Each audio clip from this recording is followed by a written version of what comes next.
Hi, my name is Carol Corvalã. I'm the CISO of PagBank, so Take Stock starts now.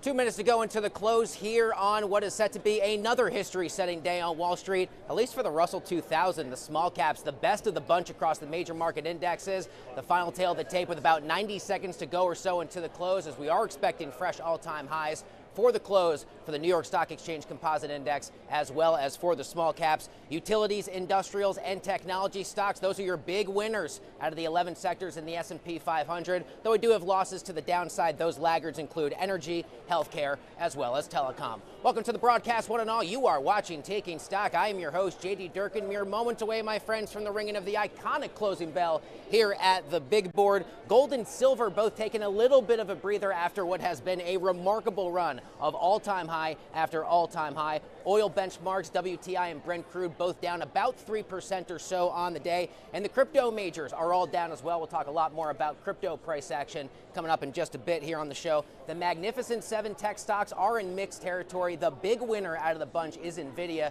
Shares up better than 2%. Google shares, Alphabet rather, down 1%. Also catching a bid on this Thursday, the airlines led by United, the home builders led by Toll Brothers, the retail names for the most part in positive territory rather, led by Deckers, and the semiconductors off the incredible earnings report from Taiwan Semi, which we'll break down in just a bit. The team from Carlisle, ticker symbol CSL, here to do the honors.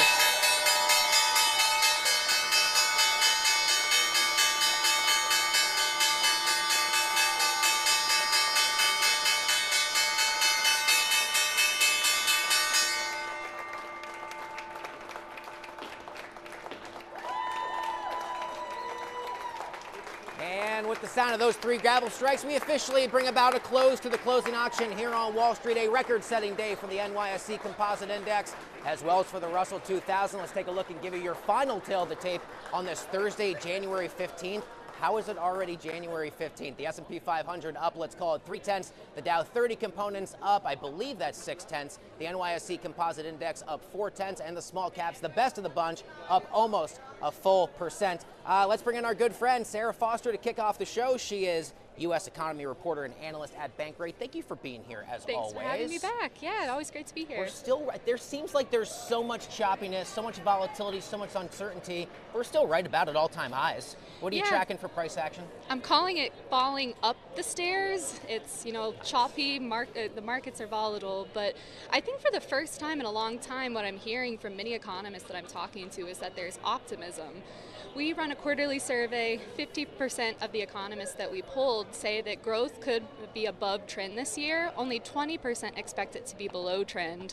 I think there's a lot to be really positive about. The usual suspects, inflation, the labor market slowing. That is maybe kind of an uncertainty here. But when you look at just the resilience of the economy, and I think even when you look at what the Fed is expected to do, they're cutting interest rates towards the end of the year, and that has really kind of been kind of a tailwind for many people. We're still not expecting a Fed cut January 28th, right? Patience is really the word here, I think, for the Fed. Last time I looked, which, things change in a hurry, 32%, that's the odds of 2 rate cuts this year.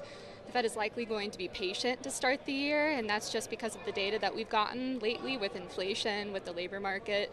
Especially with inflation, I'm still seeing some government shutdown-related distortions, some of those service sector costs. Airline prices, they bumped down in November, they ticked back up in December. Apparel prices, they fell in November, they ticked back up again in December. I think the Fed is going to need some time here to kind of piece out a lot of this, the noisiness, and just wait for the fog to clear. Sarah, what else was in the Bankrate survey that you think is important for people to follow along with? I think it's important to know, I think that recession odds, those are the lowest in a year that we've seen, 28%. Wow. A lot of these economists that we pulled are really pointing to AI spending as driving growth forward. In addition to an easier Fed, mandate, I think we're also kind of looking here at tax refunds being higher, 18% according to some estimates from Wells Fargo. But I'm also focused, on what this means for everyday people. Economists are very optimistic, but people that we survey are very downbeat. The most people since 2018 actually say that they expect that their finances could get worse in the year ahead. And that's, the same story here, the K-shaped economy of so many people in these lower income sectors. They're the ones who are feeling it a lot differently than those upper income folks involved in the stock market. Yeah, I was about to ask about the K-shaped economy. Some people call it a tree-shaped economy. Pick your kind of shape of choice there.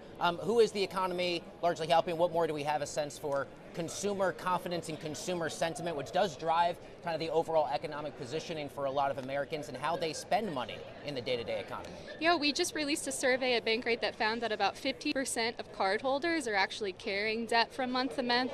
Long-term credit card debt is also on the rise. It's really concentrated among those lower income households, who are still dealing with inflation.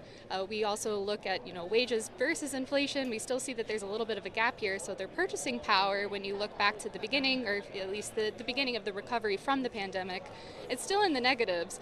So that K-shaped economy is really referring to those lower income households, and then of course kind of looking back forward for what they're expected to do. Almost out of time before we let you go. Your sense on big bank earnings, kind of a mixed picture, but we saw a fair bit of profit taking earlier this week here on Wall Street. Net interest income in question. What else have you been following there? Yeah, very surprising. I'm also looking here this week at jobless claims, talking about the labor market. We were very surprised to see that, at least on that initial claims number, it was the lowest since January 2024.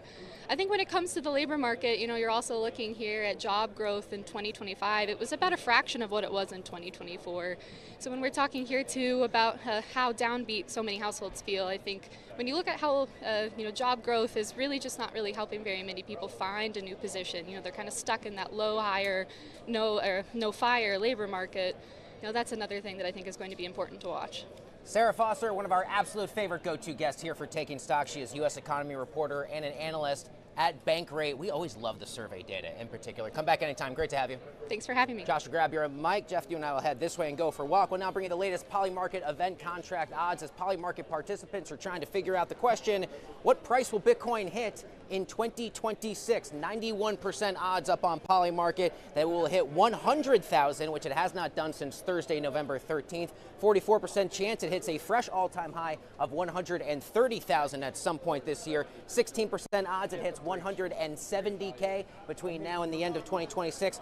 5% odds it skyrockets all the way to 250,000. The current all-time high for Bitcoin, by the way, 126,272, Monday, October 6th. That was, of course, just 4 days before this now infamous liquidation event. More than $6 million in total trade volume on that particular event contract over on Polymarket. All right, we'll take a look at one NYSE notable, and man, oh man, is there a bigger story on Wall Street today than the team from Taiwan Semi reaching yet again a fresh all-time high here on the street. The company raising their guidance for capital expenditure estimates and really boosting the overall semiconductor and AI trade today here on the street. As a result, this company provides 90% of the world's most advanced chips and is up 70% over the course of the last 52 weeks. This is the largest New York Stock Exchange listed company by market cap.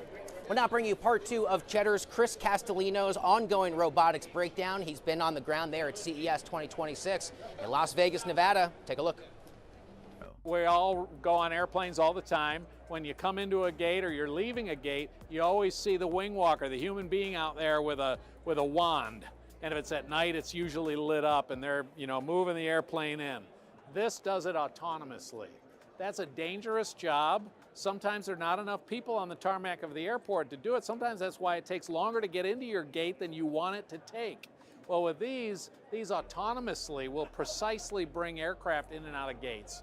That's really nice advancements for the airlines and for the people working on the tarmac that can do more important tasks other than waving that wand in a dangerous environment next to a jet. You'll see it hook up the HVAC and the ground power. An airplane comes into the gate, they shut the engines down, and for that 25 minutes, it's connected to power and HVAC on the ground. You'll see an autonomous robot do that as well. Another task that's repetitive, easier for a robot to do than a human being. There's almost endless opportunities, even beyond airports, where we're applying this type of robot to help work get done more effectively. But these robots aren't just about industrial might. At CES, we're seeing a new frontier, companion robots designed for human connection.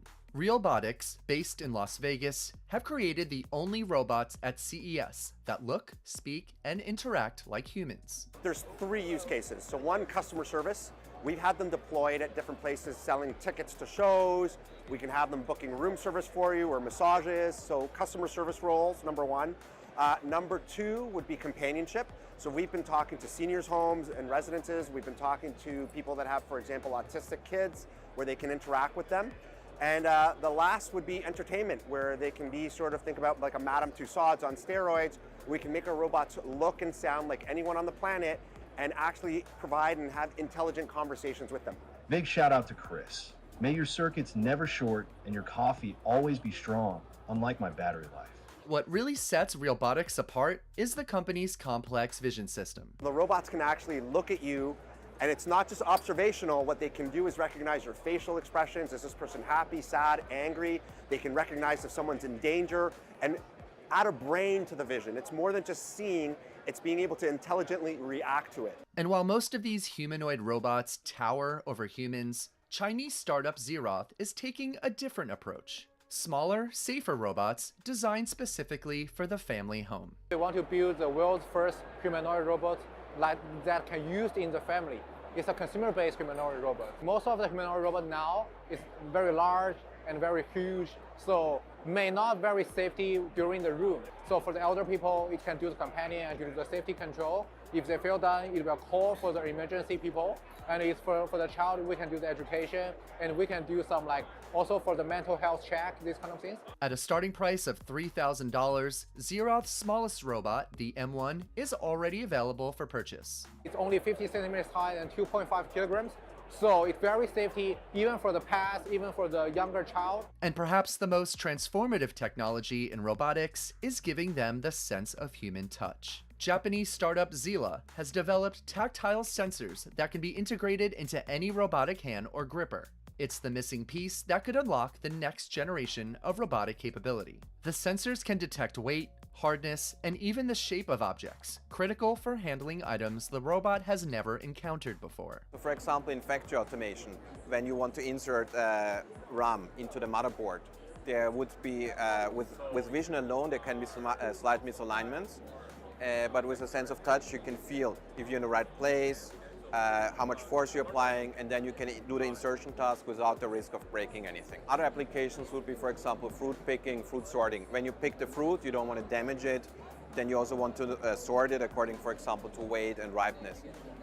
In the future, we also work towards humanoid robots that work in your house. After walking the floor at CES 2026, one thing was abundantly clear. The AI robot revolution is no longer science fiction. It's happening now across every single industry. The only question remains is how quickly we can adapt to this new reality. For Cheddar, I'm Chris Castellino.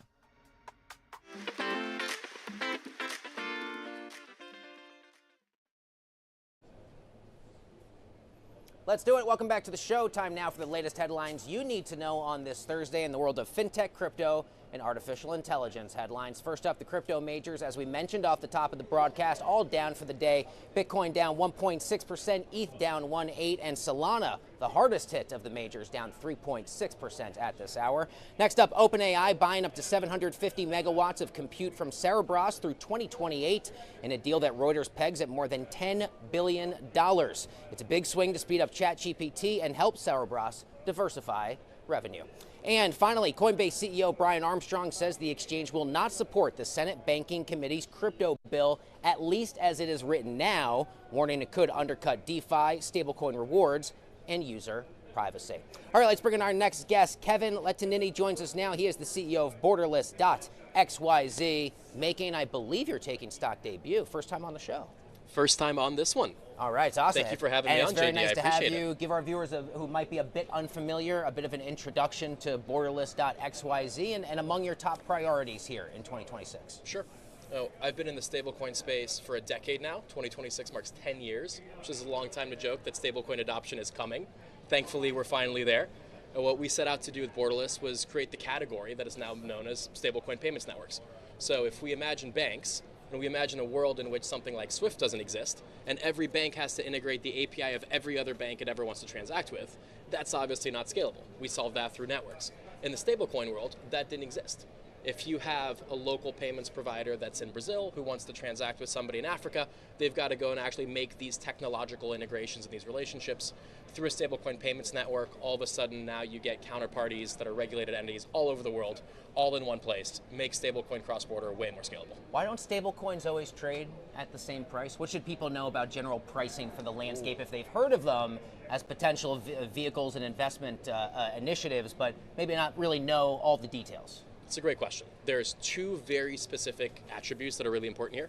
One is which stablecoin are you trading? So people have heard of Circle's USDC, people have heard of Tether's USDT. There's a whole bunch of other ones coming out, especially post-Genius Act.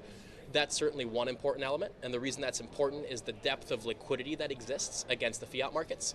So as an example, Tether, which has been really driving adoption in the global south and has been around for a very long time, focused on these retail use cases, has a lot more trading volume and a lot more liquidity in Latin America than Circle does. So that certainly impacts the USDC BRL rate versus the USDT BRL rate. And the second is actually the payments provider or the venue. If we look at countries like Brazil, one payments provider to another, they all trade on average within 50 basis points of each other, so it's a pretty tight market. But if you go to Argentina or to Peru or some of these other markets, you can actually see 5 to 6% pricing swings, depending on which particular provider you're trading with or you're using for your payments. Kevin, it's been 6 months or so since the passage of the Genius Act over on Capitol Hill. We've had a lot of guests talk about what it has done for the industry at long last. To your point, after all of these years, where are we 6 months later? I think we're seeing a lot more adoption. The question at the time was, is this just going to be kind of a vanity thing, or is this actually going to be, at long last, the regulation that allows for stablecoin adoption to go more mainstream at the enterprise and institutional level? Since the passing of the Genius Act, we've seen Zelle announce that they're building a stablecoin product. Zelle obviously being the bank peer-to-peer transfer system in the US. That's one of the most used ways to move money peer-to-peer in this country. We've seen Western Union announce that they're going to be launching a stablecoin. Western Union is one of the world's biggest global remittance companies. We have a customer called Bastion. Bastion has announced that they will be powering Sony's stablecoin. So you're seeing these large enterprises, whether they're corporates, money movers, bank conglomerates, they're all moving into stablecoins. So while it's still a little bit early to tell, we're 6 months in, not 6 years in, I think there's now very credible early traction that you can point to that said, yes, Genius has made a difference and stablecoins are here to stay. I was about to say, come back 6 months from now so you could do the 1 year recap, but I hope it's not that long until we have you back on the show. You're a great guest, Kevin. Thanks for being here. Appreciate it. All right, folks, don't go anywhere. Much more Taking Stock coming up live from the big board after this.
All right, welcome back to the show. Time now for the latest headlines you should know on your Thursday for the world of startups, raises, and rounds at this hour. First up, Bloomberg first to report that Peter Thiel-backed crypto exchange Bitpanda is reportedly seeking a $4 to $5 billion valuation in a Frankfurt IPO as early as the first half of 2026. Second up, Deepgram raising $130 million at a valuation of $1.3 billion as investors pour money into voice AI powering customer service, sales, as well as consumer apps. And finally, a startup called Luminate Medical, betting that cancer care does not have to happen in a clinic, raising more than $20 million to bring chemo infusions and supportive care directly into the homes of patients who need it the most. All right, earlier this week, I had the opportunity to sit down for a second time with Dr. Patrick Soon-Shiong. He is, of course, the executive chairman of ImmunityBio and NantWorks. We had the conversation here from the New York Stock Exchange. Take a look. Dr. Patrick Soon-Shiong joins us once again for yet another one-on-one interview. He is the executive chairman of ImmunityBio and NantWorks. Doctor, thank you as always for taking the time. Let's dig right in and talk about this new exciting research. What is the key breakthrough in these new results, and why does it matter so much right now for lung cancer patients? Well, the key breakthrough is the fact that forever now, with patients who receive checkpoint inhibitors, received chemotherapy called docetaxel and had about a 7 to 9 months survival. We've now shown with this combination of checkpoints plus Anktiva, we've almost tripled that survival. So that was the important result that we showed today, was that we can increase the survival by maintaining your immune competence. Checkpoint inhibitors work, doctor, until they don't. What is failing in the immune system whenever patients relapse? So as you know, in the market, both Merck, Pfizer, Bristol Myers have had multiple checkpoint inhibitors, and it's been a very big and major product. And the way checkpoint inhibitors work is by taking the brakes off T cells. The problem is that's an event that happens temporarily because the T cells get exhausted. Once the T cells get exhausted, unfortunately, the patients recur. So while checkpoint has been a really important addition now to the armamentarium of starting immunotherapy, it is not the full answer because patients have a very temporary response to that and finally get progression. Dr. Soon-Shiong, why is absolute lymphocyte count such a critical signal, and why has it been overlooked? So the absolute lymphocyte count is the number of cells in your body that are important to kill cancer. And these cells are the T cells that is activated by the checkpoint, but they have to be talking to other cells called the natural killer cells. So the absolute lymphocyte count is a measure of both all these cells that are actually responsible for killing cancer. It's been there for years and years. In fact, there's a reimbursable code to be able to measure it from your CBC, and nobody's used that because, unfortunately, until today, there's never been a treatment to reverse this lymphopenia. So if one were to Google lymphopenia and look at mortality rates, you will see even in the US general population, if you have a low ALC count, you have a lower survival rate. If you have cancer, you have a low ALC count, regardless of the cancer type, you have a lower survival rate. If you have sepsis, you have a lower survival rate. So the idea then that this ALC count matters, but the difference is today we can now change and modify and improve that ALC count.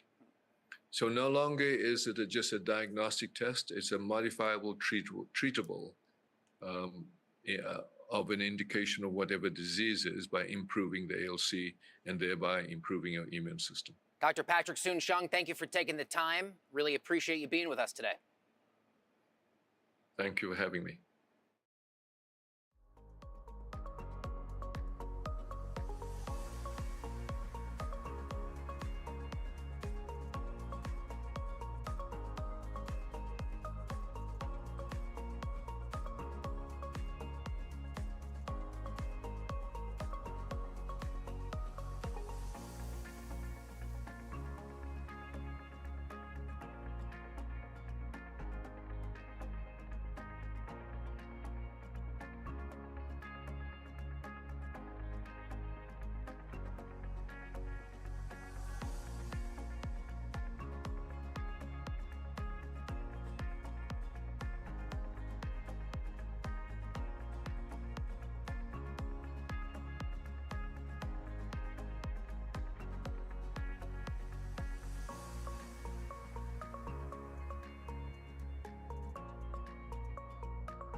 Welcome back to Who in the F Knows 2026 predictions. I'm Scarlett Sieber from Money 2020, and today we're going to be diving into another bold forecast from our Money 2020 content team.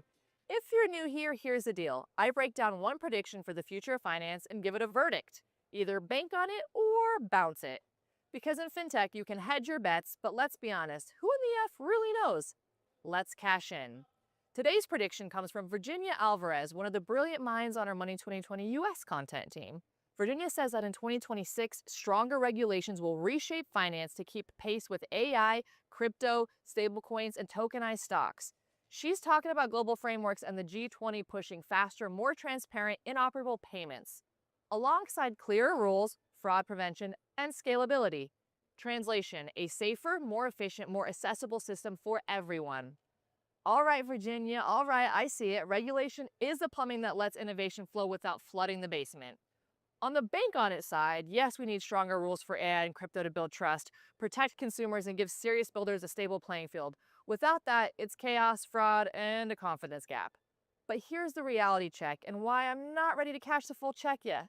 Regulation moves on a multi-year clock. Look at what's happening over in Europe with the crypto regime. MiCA entered into force in mid-23, but key rules only began applying to stablecoins in June 24, and to most other tokens and service providers in December 24. With technical standards continuing to roll out through 25 and beyond. So in other words, adopted isn't the same as fully implemented.